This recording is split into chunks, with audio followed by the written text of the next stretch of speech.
Vous écoutez Le Salon dans tes oreilles, une balado-diffusion dans laquelle des auteurs, des autrices et des personnalités discutent de leurs livres et des sujets qui animent l'actualité littéraire. Les enregistrements ont été faits lors du dernier Salon du Livre de Montréal. Bonsoir. C'est bien de voir des gens pour vrai quand même. Est-ce que si vous voulez vous rapprocher un petit peu, comme on n'est pas nombreux, il me semble que ce serait sympathique de sentir votre présence encore un peu plus près. Ah oui, merci. Il reste de la place en avant s'il y en a qui veulent se joindre. Ça dure seulement une demi-heure. Ça va passer très, très vite. Alors voilà, mon nom est Catherine Perrin. Je suis absolument ravie d'être avec Natacha Canapé-Fontaine. Bonsoir, Natacha. Bonsoir, Catherine. Natacha Canapé-Fontaine, vous la connaissez sans doute comme poète. Il y a un EP qui vient de sortir aussi, qui est absolument magnifique. C'est d'une délicatesse sonore, c'est d'une réalisation absolument magnifique. Et en plus, un roman. Elle est extrêmement active et extrêmement talentueuse. Ça fait beaucoup pour une seule personne. Mais ce premier roman, donc, qui s'intitule, et là tu me corrigeras, Laodagwen? Laodagwen. Laodagwen. Laodagwen, Un silence pour un bruit, chez XYZ. Je l'ai lu une première fois il y a à peu près un mois. Et évidemment, là, je l'ai reçu en papier depuis. J'ai commencé à le relire hier. Depuis ce temps-là, j'ai fini de le relire. Et dès que j'ai lu le prologue, Natacha, je l'ai lu différemment, évidemment, parce que j'avais lu le livre en entier. Et là, ça devenait très frappant que ce prologue évoquait déjà un grondement de la terre, un grondement que le personnage reçoit en elle. Puis ça m'a amené à me demander si cette écriture-là, ce roman-là, est parti justement d'un grondement en toi.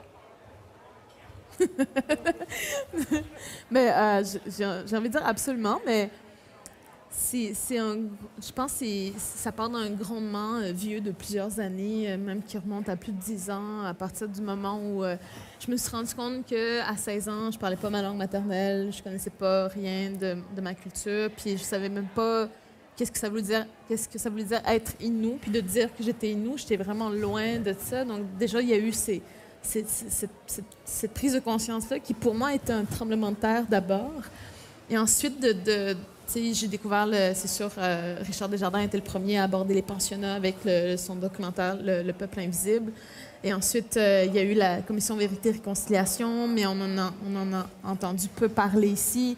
Mais le jour où les agents du gouvernement Harper sont venus cogner aux portes des maisons pour donner des chèques de dédommagement dans des familles qui, des fois, n'étaient même pas au courant, mais ne savaient même pas c'était quoi les pensionnats, donc n'étaient pas au courant que leurs parents auraient pu être abusés ou quelque chose. Parce qu'il y avait eu un silence. Parce qu'il y avait eu un silence, lourd silence, mais même lourd, on n'avait aucunement conscience, mais maintenant on comprend, c'est mon cheminement, puis j'ai voulu en faire part un peu dans le roman, c'est de se rendre compte que ça, vraiment juste les pensionnats et les conséquences d'eux, en fait, je pense que c'est parmi les grondements qui sont en nous, ouais, qui maintenant se font entendre beaucoup plus, mais dès qu'on évoque les pensionnats plus spécifiquement, soit à la télé, soit dans différentes façons de l'évoquer ou de les évoquer, bien, ça fait remonter souvent les douleurs, les souffrances. Juste la preuve cette année avec les découvertes après Kamloops et Caucès et d'autres pensionnats, puis les recherches qui se font aujourd'hui, ouais, de savoir finalement que là, maintenant, dans le décompte, on est rendu à 7900 enfants enterrés. Il y a aussi ce grondement de savoir il y en a combien d'autres qui auraient pu survivre. Donc, c'est comme une ligne dans l'histoire, mais tout ça pour dire que le grondement a plusieurs facettes ou plusieurs grondements qui fait que ça crée le tonnerre, finalement. Le tonnerre qui va éclater à la fin. Puis le mot pensionnat, en fait, il n'arrive pas du tout au début du roman. Il arrive très tard dans le roman. Mais d'où l'idée qu'il y a des choses qu'on ne sait pas qui grondent en nous. Et ça, c'est absolument frappant avec... Je pense qu'on a une Zamboni qui passe. Là, voici un grondement. La glace va être belle, mais ça nous fait un petit grondement. À côté. Mais il y a une image, d'ailleurs, qui est celle que tu décris tellement bien d'une œuvre de Rebecca Belmore, dès le début, qui est cette artiste de quelle communauté, de quelle nation? Elle est Anishinaabe. Anishinaabe. Et c'est une photo que j'avais déjà vue. Alors, je l'ai reconnue dans ma tête en lisant, puis je suis allée la googler, la revoir. Et ce que je trouve fascinant, c'est que c'est une femme couchée de dos, qui a finalement le dos perlée, en quelque sorte, là. Donc, dans son dos, qui dessine une ligne magnifique, il y a ces perles qui sont installées et ce sont des plumes, je pense, qui pendent. Mais ce qui est fascinant, c'est l'idée qu'elle-même ne voit pas, mais qu'elle porte cette souffrance. Il y a beaucoup ça dans le personnage. C'est ce qui est fascinant dans le personnage de Monica, qu'on va suivre pendant tout le roman. Monica, est-ce que tu dirais qu'elle emprunte beaucoup les étapes? Je devine que c'est pas toi, c'est pas un journal intime, c'est pas... Est-ce que tu irais jusqu'à parler quand même d'autofiction ou même pas? Même pas? Non, vraiment, c'est ça le point de départ pour moi, je le dis, c'est moi-même des choses que j'ai vécues devant les œuvres de Rebecca Belmore. C'est ça. Mais la trajectoire de Monica ne sera pas nécessairement la tienne. Non, c'est ça. Mais en même temps, c'est pris de plusieurs expériences que j'ai eues et que j'ai vues, mais aussi d'expériences d'autres personnes autour de moi avec lesquelles j'ai tissé vraiment la trajectoire de Monica spécifiquement. D'accord. Et une fois que tu as adopté Monica, est-ce que tu es allé chercher dans des dizaines d'histoires dont tu avais entendu parler? C'est un tissage? Oui, c'est à partir du moment où je l'ai adoptée, c'est vraiment comme... C'est comme, par exemple, avec... je pense à Catherine, là, c'est sa meilleure amie qu'elle rencontre justement à l'exposition. Quand elle m'est venue, en fait, j'ai vraiment eu le sentiment ou même le besoin de voir ces deux personnages-là se rapprocher puis d'être liés par quelque chose. Puis finalement, ce que je voyais plus, en fait, plus que Monica être moi, c'est vraiment que finalement, ces deux-là étaient mes deux alter ego dans l'histoire. Deux facettes de moi qui sont très semblables, mais c'est aussi deux époques de moi-même où... Catherine est vraiment beaucoup plus extravagante, beaucoup plus dans son identité. Monica, beaucoup plus timide. Mais à partir du moment où j'ai réussi à l'adopter, pour moi, le point de départ encore, c'était moi, il y a 15 ans, il y a 20 ans, où j'étais vraiment timide, mais je parlais même pas. J'étais vraiment quasi dans le mutisme, carrément. Tellement le monde dans lequel j'étais, j'ai grandi dans une école québécoise, en ville, et pas dans ma communauté, pas entourée des miens. Oui, j'avais ma famille chez moi, mais je n'étais pas consciente du fait que, par exemple, on parlait en inuit à la maison, puis je parlais en français. Je n'étais pas du tout là-dedans, mais j'étais vraiment comme perdue et aucunement consciente, on dirait. Je ne sais même pas pourquoi, mais de qu'est-ce qui m'entourait. Et j'avais vraiment comme une vie comme, OK, je vais à l'école, je retourne à la maison. C'était une survie à l'école. Une survie, je pense, c'est ça. Puis du fait, sans savoir que peut-être le rejet que je vivais à l'école, la discrimination, mais... Ma façon de ne pas vivre ça, c'était simplement de ne pas être consciente. C'est intéressant parce qu'il y a beaucoup... Monica va comprendre beaucoup de choses par ses rêves.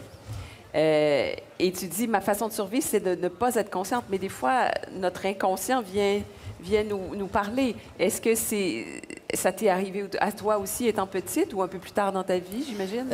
Surtout à l'adolescence, je pense, environ dans la même époque où j'ai commencé à faire des rêves vraiment très significatifs puis vraiment très imagés.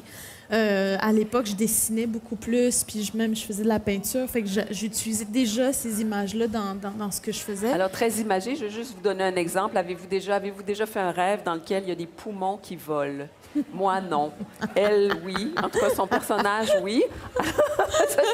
Mais c'est beau, en plus. C'est même des pas... animaux géants qui apparaissent. Oui, mais des poumons, c'est quand même génial. Et ça a c'est d'une force incroyable quand ça arrive. Puis, mais c'est très... Alors, est-ce que tu notais des rêves?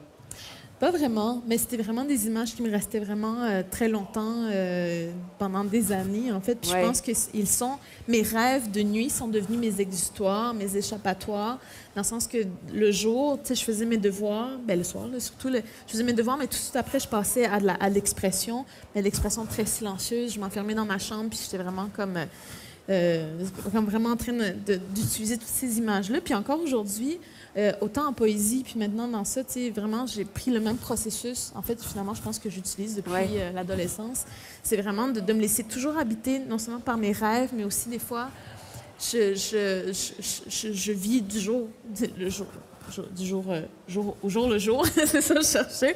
Puis j'imagine des choses arriver, des choses comme surréalistes et tout ça. Puis tantôt, il y avait quelqu'un qui me posait la question, tu sais, justement par rapport au réalisme magique notamment, puis c'est ce que j'ai voulu utiliser là-dedans. On me demandait, est-ce que tu as l'impression que chez toi, c'est quelque chose de différent de la réalité, comme on peut le concevoir dans le monde occidental, ou est-ce que ça ferait partie du quotidien? Puis moi, j'ai dit, mais c'est ce que j'ai voulu faire avec La Ouedagon, en quelque sorte, parce que, par exemple, tu sais, ce qui m'avait frappé quand je suis revenue chez nous, tu sais, j'avais un monde qui m'habitait, puis des années plus tard, la poésie a été le lieu où je pouvais vraiment faire sortir ces mondes-là, tous ces mondes-là qui m'ont habité pendant longtemps. Mais quand je suis revenue chez moi à Pessamit, j'avais remarqué qu'en fait, il y avait tout plein d'histoires comme des maisons hantées, des événements surréalistes qui se passaient à des gens. J'entendais parler de l'homme phalène dans le bois, puis il y a des gens qui l'ont vraiment vu, mais on se croit. Est-ce qu'il y avait un homme corbeau, comme dans ton livre? Non, mais c'est comme l'image, c'est l'extension de l'homme phalène, en fait, l'homme papillon un peu. Puis l'oiseau tonnerre, c'est aussi une histoire qui ressemble à tout ça. Oui. Donc c'est comme... Les gens racontent aussi avoir vu des extraterrestres. Donc, dans toutes les communautés, il y a plein d'histoires surréalistes comme ça. Par exemple, si ça vous intéresse vraiment ces histoires-là, il y a une émission à PTN qui s'appelle Indians and Aliens, si la science-fiction vous intéresse. Mais là-dedans, les émissions à PTN aussi, c'est drôle parce qu'il y a aussi une émission de... Parenthèse, grosse parenthèse. Il y a une émission de fantômes, tu sais, dans les maisons hantées. Puis, tu sais, on regarde des émissions américaines, mettons, tu sais, on s'en va, il y a les Ghostbusters. Une émission de chasseurs de fantômes. Oui, c'est ça. Mais il y en a une sur APTN. Oui, puis tu sens que c'est comme pas stagé, mais comme on y croit, mais c'est monté pour faire croire, en tout cas. Puis tu te rends compte que des fois, c'est même pas vrai, tu sais, ce qu'ils font, là. Mais dans les émissions sur APTN, enfin, les émissions autochtones, tu sais, les gens qui sont dans l'émission croient en ce qu'ils disent et en ce qu'ils ont vu et je dis pas que ça n'a pas existé. Au contraire, moi, je crois aussi que ça a existé, ce qu'ils ont vu. Fait comme quoi, le réalisme magique, ça fait partie déjà de notre réalité puis notre vision du monde. Puis moi, c'est drôle parce que la poésie a été les lieux où j'ai pu construire des mondes où il y a des événements qui se passent, mais on dirait que c'est encore mon monde intérieur dans lequel je mets plein de fenêtres, comme ça les gens peuvent regarder.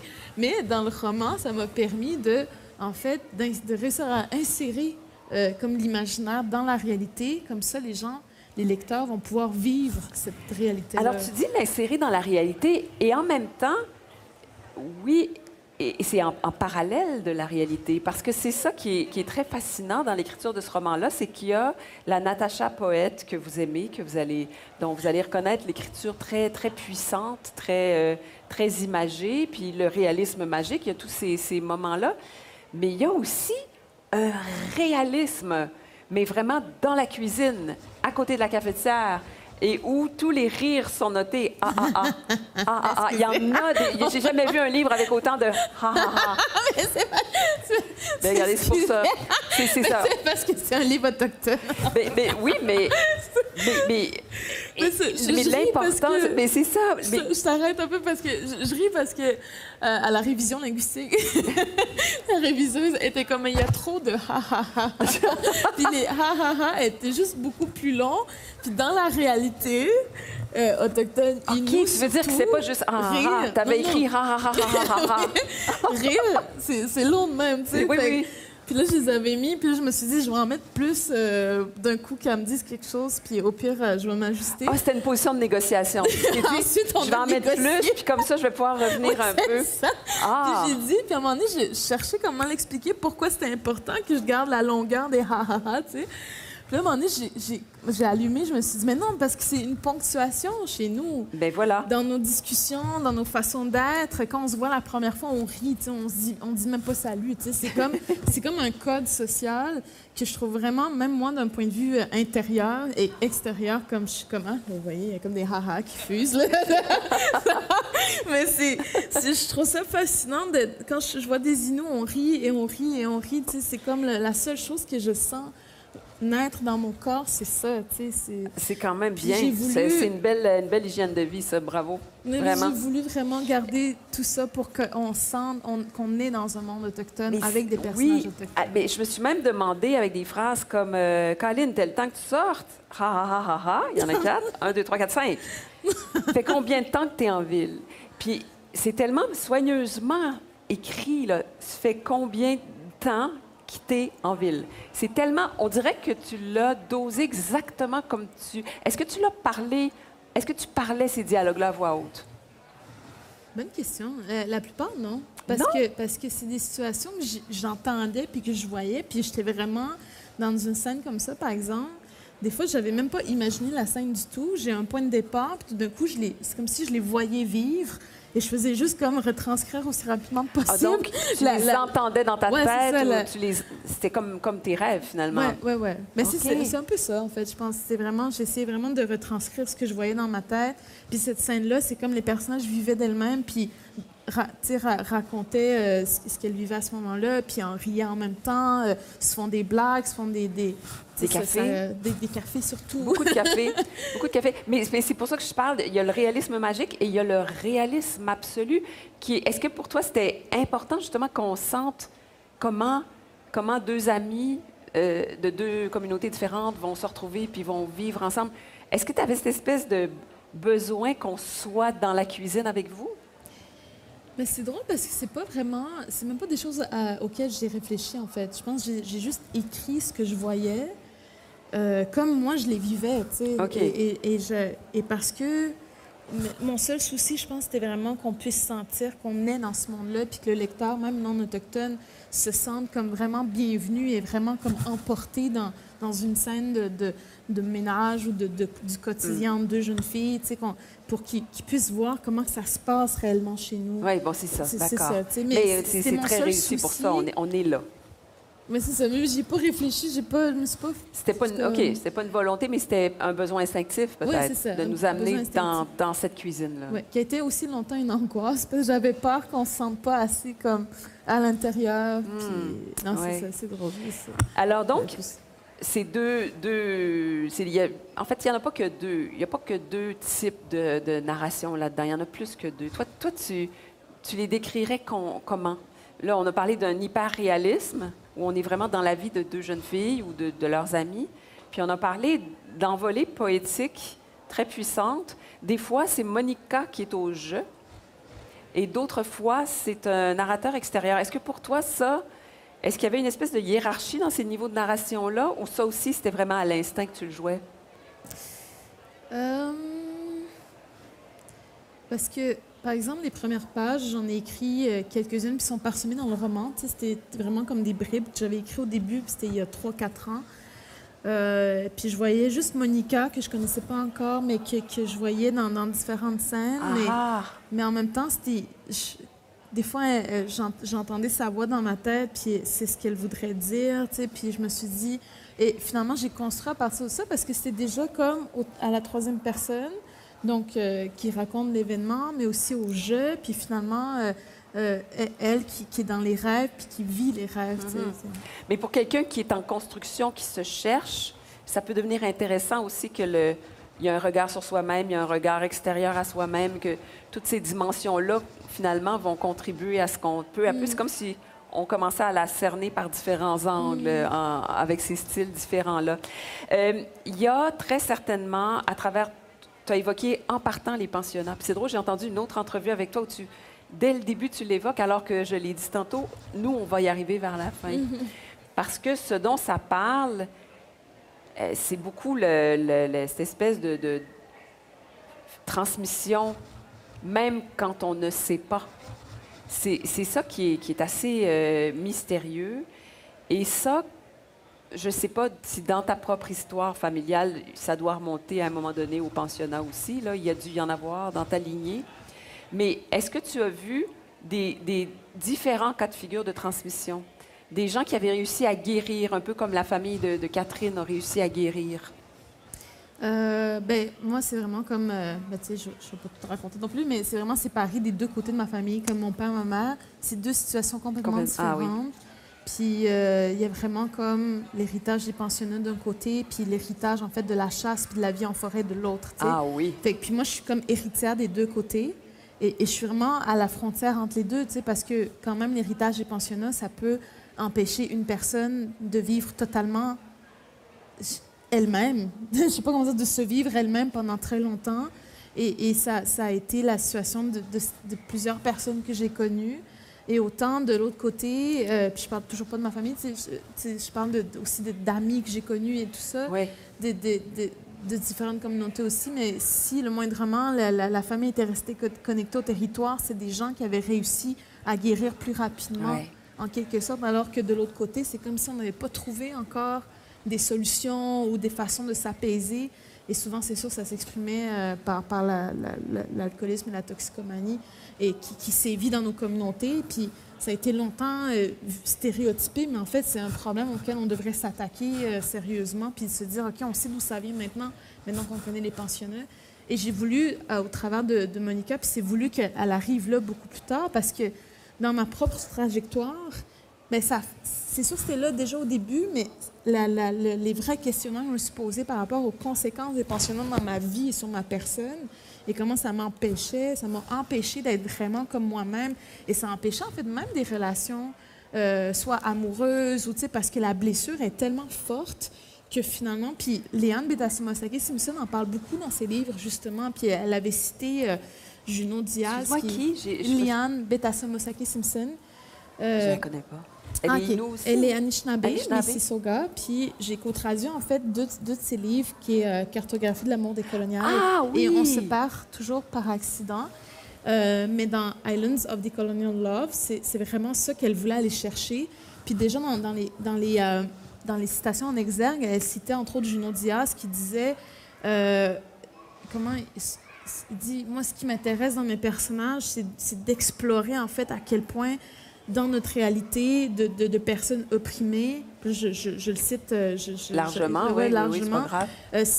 Des fois, dans une seule relation, c'est juste la blessure coloniale qui se parle l'une à l'autre, et c'est pas les gens. Et c'est pas ni leur personnalité, ni leurs esprits, c'est la blessure avant qu'ils entrent en contact. Et dans ma vie personnelle, j'ai eu des amitiés qui ont fini abruptement parce qu'à un moment donné, c'est juste nos traumas qui se parlaient. C'est des amitiés, des relations amoureuses où c'est juste nos traumas. Ouais. Et c'est sûr, on porte la blessure d'une relation brisée.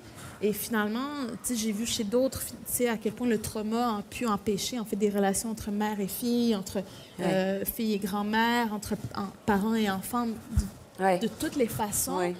Et je me suis dit, ce que je voulais avec ce roman-là, puis dans la trajectoire de Monica, c'est vraiment comme... Je sentais que c'est ça qu'elle voulait raconter, mais je ne savais pas comment, tu sais. Puis je trouvais ça dur parce que moi-même, je faisais comme mon propre cheminement dans ma famille, puis j'avais découvert de l'aide, justement, comme en psychothérapie pour ce qu'ils appellent la constellation familiale? Non, la résolution des questions des pensionnats. Je trouve ça vraiment bizarre comme nom, mais c'est un programme de santé mentale qui existe à service autochtone au gouvernement canadien, au gouvernement fédéral. Mais personne, on n'est pas au courant de ça, mais j'ai pu l'utiliser parce que je suis survivante de, tu sais. Je suis la petite fille d'une survivante des pensionnats. Et ça m'intéressait aussi d'un point de vue comme de vivre cette expérience-là. Comment est-ce que je peux être aidée à comprendre encore mieux quelles sont ces conséquences-là, quels sont les traumas et comment est-ce qu'ils peuvent être des obstacles, mais si on les connaît puis si on a les outils pour, comment est-ce qu'on peut les esquiver? Oui. Et c'est parce que, entre autres, je suis en train de traduire Indian Coping Mechanisms de Billy Ray Belcourt, qui est un jeune Cree de l'Alberta, qui parle beaucoup amplement, c'est ça, notamment de sa vie en tant que garçon queer autochtone qui a vécu autant dans la communauté que dans les villes et qui a vu vraiment à quel point les traumas ont pu aussi l'empêcher d'être totalement lui-même ou d'avoir des relations amoureuses saines. Mais c'est pour ça que ce recueil-là existe. Indian Coping Mechanism, c'est au travers de ce recueil-là, qui est ultra philosophique, qui a gagné le Griffin Poetry Prize là, il y a quelques années, où à quel point on fabrique des mécanismes d'adaptation sans le savoir, qui nous permettent, nous, autochtones, traumatisés, opprimés, à survivre dans la société canadienne. Oui, mais c'est vrai pour n'importe qui porte un trauma. Mais il y en a qui doivent être typiques, effectivement. Mais tout à l'heure, tu as mentionné rapidement, puis c'est important parce que le livre va nous amener là, le fait que dans beaucoup de cas, la guérison va passer aussi par le territoire. Ça, Michel Audette m'a déjà dit exactement la même chose, qui a vécu des grandes crises dans sa vie, puis qui a dû remonter très loin et finalement comprendre que le contact avec le territoire. Comment tu Est-ce que ça se décrit? C'est très bien décrit dans le roman, mais pour ceux qui ne l'ont pas lu encore, comment tu expliquerais l'effet du territoire sur une âme qui est en quête? C'est dur à expliquer, et puis c'est fou parce que la première fois où j'ai pu aller vraiment dans un lieu où mon grand-père chassait, à côté du réservoir Manicouagan, puis où je sais les gens de Pessamit, entre autres, les familles ont circulé pendant vraiment des millénaires, là, des centaines d'années, des millénaires. Quand je suis allée, tu sais, je venais d'écrire mes 3 premiers recueils de poésie, là. Puis je parle beaucoup du territoire dans ces recueils-là déjà. Puis depuis Joséphine Bacon aussi, depuis que ses premiers recueils, son premier recueil, en fait, Bâton à message, c'est quelque chose que je pouvais sentir et reconnaître. Mais quand je suis arrivée là-bas, c'était en 2016, j'étais comme... comment ça, j'avais l'impression de reconnaître ce que j'étais arrivée à écrire dans mes recueils, mais j'étais comme, mais comment ça? J'ai écrit 3 recueils à propos du territoire, mais c'est drôle, j'avais l'impression d'avoir fait le chemin à l'envers, Ah oui? dans le sens que comment ça que j'ai été capable de ressentir ça? Ça doit être le pouvoir, c'est le pouvoir de la poésie, là. Ouais, c'est ça, mais c'est aussi tes fameux rêves. mémoire génétique, les rêves aussi, mais les rêves que Joséphine aussi a fini par me transmettre par sa poésie, Ah oui. et où elle parle aussi de rêve, puis du pouvoir du rêve, Oui. surtout chez les Inuits. Mais à partir de ce moment-là, c'est drôle parce que ce qui est indescriptible, ce que j'arrive jamais à décrire, puis c'est pour ça que j'ai écrit une histoire fictive dans cette partie-là, c'est vraiment comme... Je sais que je suis née à Pessamit. Bon, après, techniquement, je suis née à l'hôpital de Bécomo, mais c'est à côté de Pessamit. Oui, oui. J'ai grandi, j'ai passé mes premières années là. Quand j'y retourne, je savais que je venais de là, donc j'étais bien, donc que je savais que j'étais là où mes racines sont. Mais quand je suis allée là-bas, j'étais comme, ah mon Dieu, on dirait que je suis née ici. J'avais l'impression d'être née... Là, tu parles du territoire, là, oui, en montant dans le bois. Là. Vraiment dans cet endroit-là, proche du réservoir de Manicouagan. Ce sentiment-là est encore... J'ai de la misère là, à mettre des mots dessus, même présentement, mais l'impression d'être née là, on dirait que j'étais convaincue que ma mère m'a donné naissance exactement à cet endroit-là, alors que c'est physiquement, techniquement pas vrai, tu sais. Ouais. Mais je pense que c'est aussi l'impression qu'on a beaucoup, autant Inuits qu'Autochtones, tu sais, quand ça fait des millénaires que nos ancêtres sont là, puis que ça nous a été transmis par le sang, mais on dirait que nos corps ou nos métabolismes, je sais pas, mais reconnaissent le lieu d'où on vient. Ouais. Même si on ne l'a jamais vu. Tu sais, ouais. Est-ce que tu accepterais, en terminant, de lire toi-même un petit passage? Excuse-moi, j'ai mis un barbeau dessus parce que je voulais le retrouver facilement. Bon. J'ai mis un barbeau sur le côté. Bon. Mais j'aime aussi l'autre page d'après. Tu choisis. OK. Mais je vais lire les 2 pages. Est-ce que je peux? OK. C'est mes 2 pages préférées dans le livre. Oh, l'autre fois, même, j'ai ouvert le livre puis j'ai relu ça, juste ça. En tout cas, vous allez voir.